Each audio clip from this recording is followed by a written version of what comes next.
The outpouring of support continues tonight for an Ohio State player placed in the spotlight, not for his athleticism, but for the online threats he got after the Buckeyes lost. Tonight, the Ohio State Athletics Department says what happened to E.J. Liddell prompted them to go to police. Chief Investigative Reporter Bennett Haberly has more. A search of his name prompts instant results. Headlines, not about points in the paint, but about pain.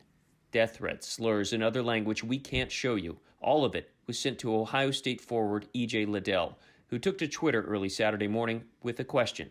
Honestly, what did I do to deserve this? I'm human. We've blurred the messages he received because of the offensive language, but they blamed Liddell for the team's overtime loss on Friday to Oral Roberts.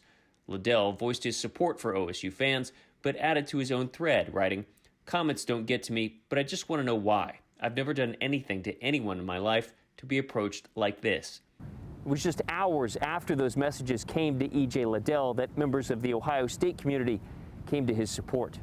Head coach Chris Holtmann said the comments, while not from or representative of Ohio State fans, are vile, dangerous, and reflect the worst of humanity. E.J. is an outstanding young man. Athletic Director Gene Smith tweeted, "I have nothing but love and respect for E.J." But Smith also took aim at those responsible, writing, "The threatening social media attack E.J. Liddell faced after the game yesterday is appalling and will not be tolerated."